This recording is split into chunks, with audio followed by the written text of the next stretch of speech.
What's up, guys? MMA Casual here, and today we're doing something a little different in this video. I'm ranking and choosing UFC superlatives. That's right, super random, but I've been wanting to do this, and we're gonna be going over who has the best cardio, who's most likely to end up in prison, who's the fan favorite, who has the best knockout power, the best BJJ specialist, the best boxer, the best wrestler, the best kickboxer, best mic work, best anabolic steroid user, and of course, best overall. And I want to be clear, I'm only doing active fighters. If you guys like this video, maybe I could do an all of UFC history or all of MMA, but that's what we're doing for now. Be sure to subscribe, guys, and of course, let me know if you agree or disagree with any of my picks. There's going to be some close calls here and maybe some controversial ones. Let's get started with best cardio. Not an easy pick because when you get into the smaller weight classes, these guys usually can last for 50 minutes at a time. And you got even some contenders in the heavyweight division who can last forever. One of the best cardio machines of all time was Cain Velasquez. But we're talking active fighters. So with that being said, and strictly based off of one factor in his fighting game, I'm giving it to him. That's right. It's Merab, the little bantamweight that could. Yes, he's a freaking train. And I'm talking specifically about his last fight. I'm thinking he has to be on something. 25 minutes, a 5-round fight against Piotr Yan, another little machine. But he went for 400 strikes and, of course, 49 takedown attempts. And, guys, again, there's a lot of guys who come to mind, but one that stood at the very top recently for me, and it was an incredible performance. It was Merab. So, of course, guys, best cardio goes for Merab.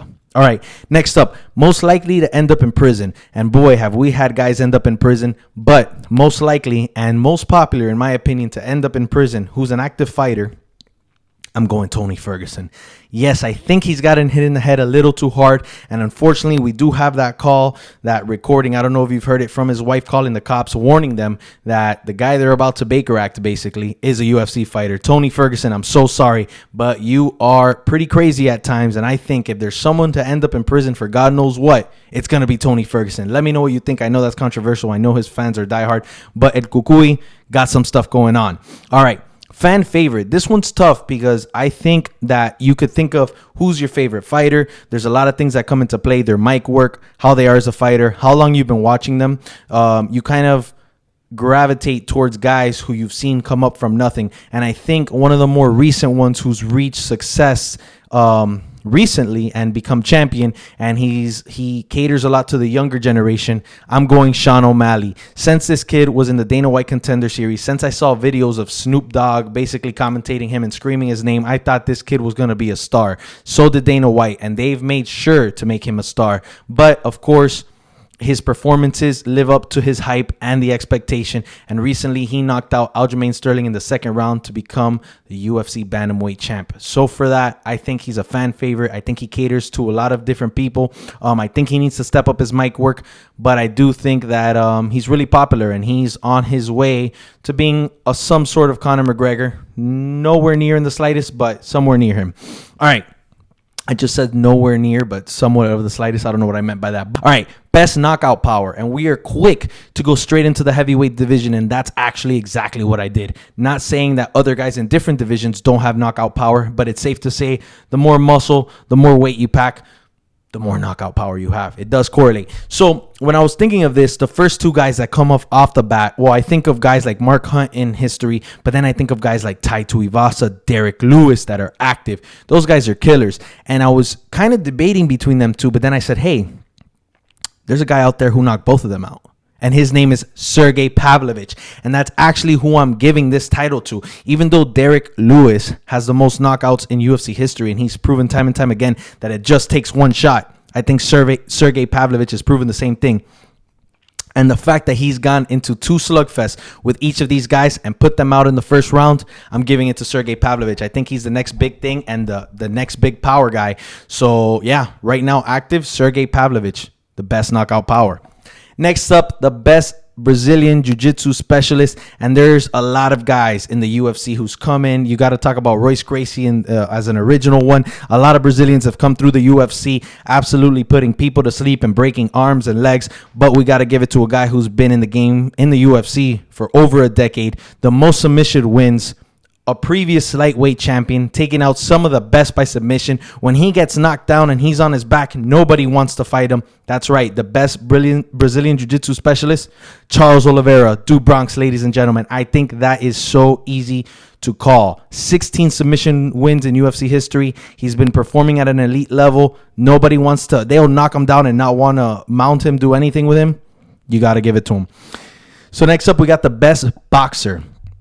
So this one's kind of hard to gauge because boxing stances in the UFC aren't going to do you too good. Someone with a high guard at all times, it's going to leave you open for grappling and things like that. So it's really hard to see who the best boxer is, but a few names come to mind in active who are active right now. So we have guys like Ilia Topuria coming up, and his last fight against Josh Emmett, he displayed fantastic boxing. His slips, his movement, his guard, everything was fantastic. A guy like Dustin Poirier and Max Holloway, some people kind of consider them really good boxers. I hold them to a high regard, but it's not exactly what I'm looking for. Then I have Cody Garbrandt, who was actually a boxer when he was younger. I believe he had an undefeated record, if I remember correctly, in amateur boxing before he went into mixed martial arts. But I'm going to give it, believe it or not, to Petr Yan. Petr Yan was boxing when he was younger. I read a little bit about his history with his brother, and within 8 years he was considered a master of sport in boxing,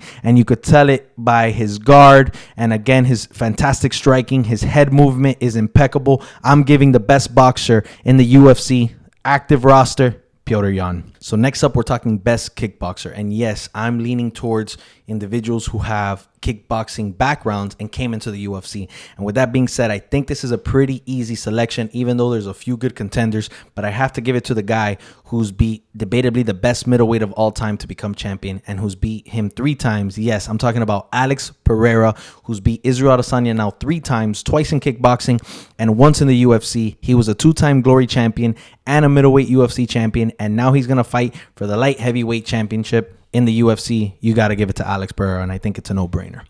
Best wrestler. And again, I think that this is one of those that you go back in history and you look at wrestling and you think of its dominance, right? If I had to go into MMA 10 years ago, I'm focusing on wrestling. I hope to come in as a wrestler and then kind of learn everything else, because you see that the most dominant champs in history are ones who were specialists in wrestling and then came in and just took over.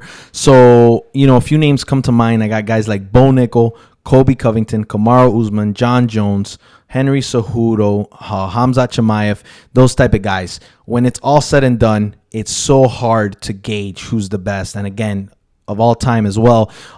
Because of that, I'm leaning towards a guy who's an Olympic gold medalist and a double champ in the UFC, and I'm going Henry Cejudo. And again, we're talking active roster, because I could go on and on about wrestlers in the UFC and their dominance.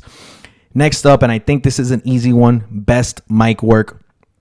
No one has come near to this gentleman, and I think everybody knows who gets this one, but it's Conor McGregor. And everyone's tried to imitate what he does, but nobody could replicate it. And we got guys like Kobe Covington, who likes to be the enemy now, and he's got okay mic work. He could be cringy at time. And now we got this newcomer, Ian Gary, who's doing a lot of work to be a lot like Conor McGregor. But again, it's just not the same. And that guy changed the game with his mic work. Of course, his fighting was something, but his mic work was something for the ages. So Conor McGregor, best mic work in the active UFC roster. And of course, some of you might say he's not active, but I'm considering him in this list just because he's about to hop back into the game.